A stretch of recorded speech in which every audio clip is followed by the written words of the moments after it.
بے حد و حساب تارے اور سیارے جو چمکتے ہوئے نظر آتے ہیں، ان میں سے ہر ایک کا وجود اس امر کی شہادت دے رہا ہے کہ کوئی ہے جس نے اسے بنایا ہے، روشن کیا ہے، فضا میں معلق رکھا چھوڑا ہے، اور اس طرح اس کی حفاظت نگہبانی کر رہا ہے کہ نہ وہ اپنے مقام سے گرتا ہے، نہ بے شمار تاروں کی گردش کے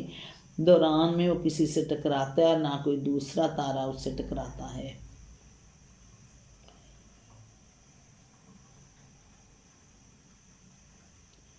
پھر ذرا انسان یہی دیکھ لے کہ کس چیز سے پیدا کیا گیا ہے۔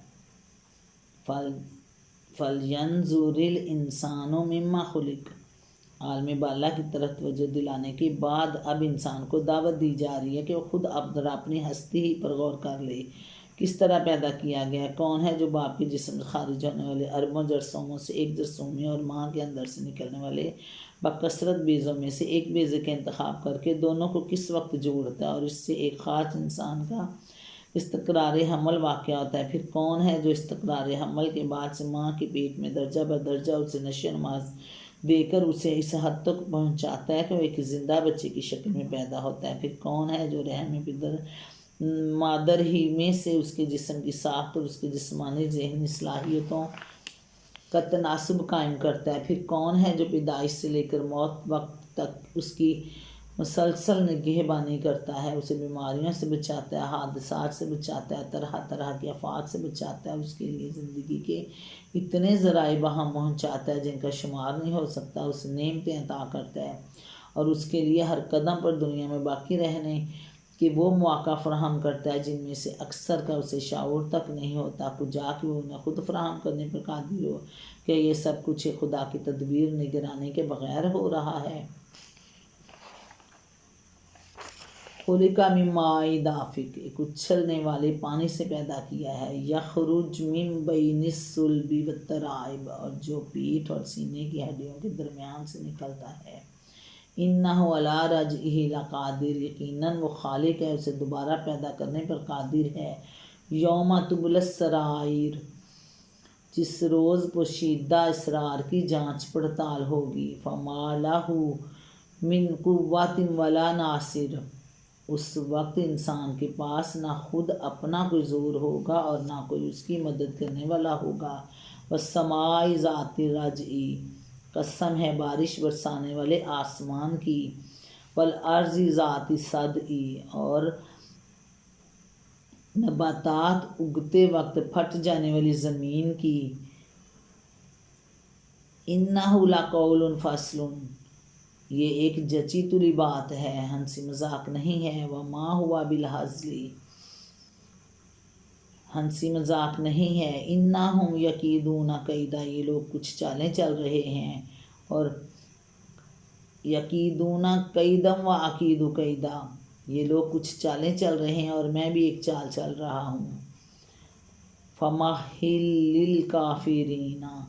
امہلہم رویدا، بس چھوڑ دو اے نبی ان کافروں کو ایک ذرا کی ذرا ان کے حال پر چھوڑ دو۔ امہلہم رویدا، ان کو ان کے حال پر چھوڑ دو۔ خلق من ماء دافق یخرج من بین الصلب والترائب۔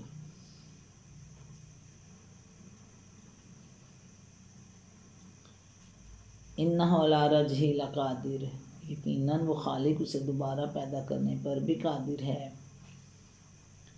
ایک اچھلنے والے پانی سے پیدا کیا اور جو پیٹھ اور سینے کی ہڈیوں کے درمیان سے نکلتا ہے۔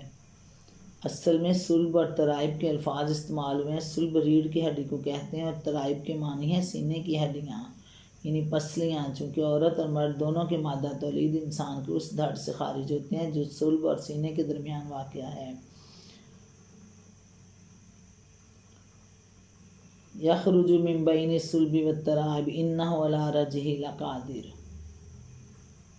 یقیناً وہ خالق اسے دوبارہ پیدا کرنے پر قادر ہے، یعنی جس طرح وہ انسان کو وجود میں لاتا ہے اور استقرار حمل کے وقت سے مرتے دم تک اس کی نگہبانی کرتا ہے، یہی اس بات کا کھلا ہوا ثبوت ہے کہ اسے موت کے بعد پلٹ کر پھر وجود میں لا سکتا ہے۔ اگر وہ پہلی چیز پر قادر تھا اور اس قدرت کی بدولت اس انسان دنیا میں زندہ موجود ہے، تو آخر کیا معقول دلیل یہ گمان کرنے کے لیے پیش کی جا سکتی کہ دوسری چیز پر وہ قادر نہیں؟ اس قدرت کا انکار کرنے کے لیے آدمی کو سرے سے اس بات ہی کا انکار کرنا ہوگا کہ خدا اس وجود میں لایا ہے، اور جو شخص اس کا انکار کرے اس سے کچھ بعید نہیں کہ ایک روز اس کے دماغ کی خرابی اسے یہ دعویٰ بھی کرا دے گی کہ دنیا کی تمام کتابیں ایک حادثے کے طور پر چھپ گئی ہیں، دنیا کے تمام شہر ایک حادثے کے طور پر بن گئے ہیں، اور زمین پر کوئی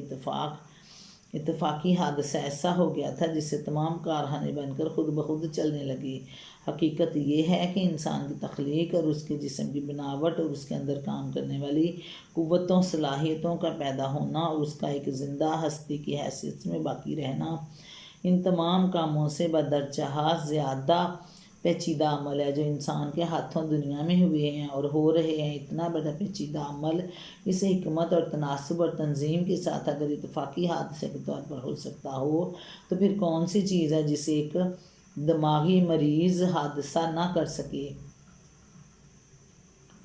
دماغی مریض حادثہ نہ کہہ سکے؟ پوشیدہ اسرار سے مراد ہر شخص کے وہ اعمال بھی ہیں جو دنیا میں ایک راز بن کر رہ گئے ہیں، اور وہ معاملات بھی ہیں جو اپنی ظاہری صورت میں تو دنیا کے سامنے آئے، مگر ان کے پیچھے جو نیتیں اور اغراض اور خواہشات کام کر رہی ہیں اور ان کے جو باطنی محرکات تھے ان کا حال لوگوں سے چھپا رہ گیا۔ قیامت کے روز یہ سب کچھ کھل کر سامنے آ جائے گا، اور جانچ پڑتال صرف اسی بات کی نہیں ہوگی کہ کس شخص نے کیا کچھ کیا، بلکہ اس بات کی بھی ہوگی کہ کس وجہ سے کیا، کس غرض اور کس نیت اور کس مقصد سے کیا۔ اسی طرح یہ بات بھی ساری دنیا سے، حتیٰ کہ خود ایک فعل کرنے والے انسان سے بھی مخفی رہ گئی ہے کہ جو فعل اس نے کیا اس کے کیا اثرات دنیا میں ہوئے اور کہاں کہاں پہنچے اور کتنی مدت تک چلتے رہے۔ یہ راز بھی قیامت ہی کے روز کھلے گا اور اس کی پوری جانچ پڑتال ہوگی۔ جو بیج کوئی شخص دنیا میں بو گیا تھا، اس کی فصل کس کس شکل میں کب تک کٹتی رہی اور کون کون اسے کاٹتا رہا۔ آسمان کے لیے ذات رجع کے الفاظ استعمال کیے گئے ہیں۔ رجع کے لفظ معنی تو پلٹنے کے ہیں، مگر مجازاً عربی زبان میں یہ لفظ بارش کے لیے استعمال ہوا ہے، بارش کے لیے استعمال کیا جاتا ہے، کیونکہ وہ بس ایک ہی دفعہ برس کر نہیں رہ جاتی بلکہ بار بار اپنے موسم میں اور کبھی خلاف موسم پلٹ کر آتی ہے اور وقتاً فوقتاً برستی رہتی ہے۔ ایک اور وجہ بارش کو رجع کہنے کی یہ بھی کہ زمین کے سمندروں سے پانی بھاپ بن کر اٹھتا ہے اور پھر پلٹ کر زمین پر ہی برستا ہے۔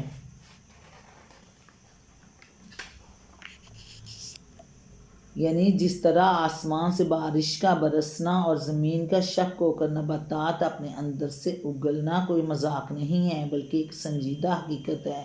اسی طرح قرآن جس چیز کی خبر دے رہا ہے انسان کو پھر اپنے خدا کی طرف پلٹنا ہے، یہ بھی کوئی ہنسی مذاق کی بات نہیں ہے بلکہ ایک دو ٹوک بات ہے، ایک سنجیدہ حقیقت ہے، ایک اٹل قول حق ہے جسے پورا ہو کر رہنا ہے۔ یعنی کفار اس قرآن کی دعوت کو شکست دینے کے لیے طرح طرح کی چالیں چل رہے ہیں۔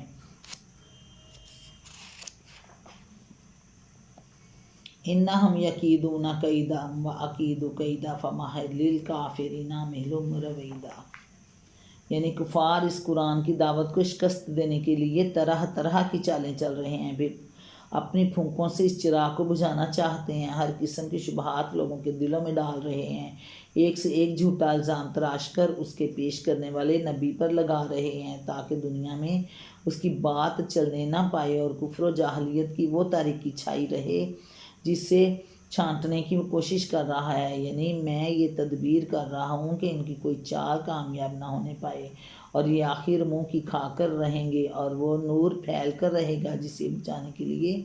ایڑی چوٹی کا زور لگا رہے ہیں۔ یعنی انہیں ذرا مہلت دو کہ کچھ یہ کرنا چاہیں کہ دیکھیں، زیادہ مدت نہ گزرے گی، نتیجہ ان کے سامنے خود آ جائے گا اور انہیں معلوم ہو جائے گا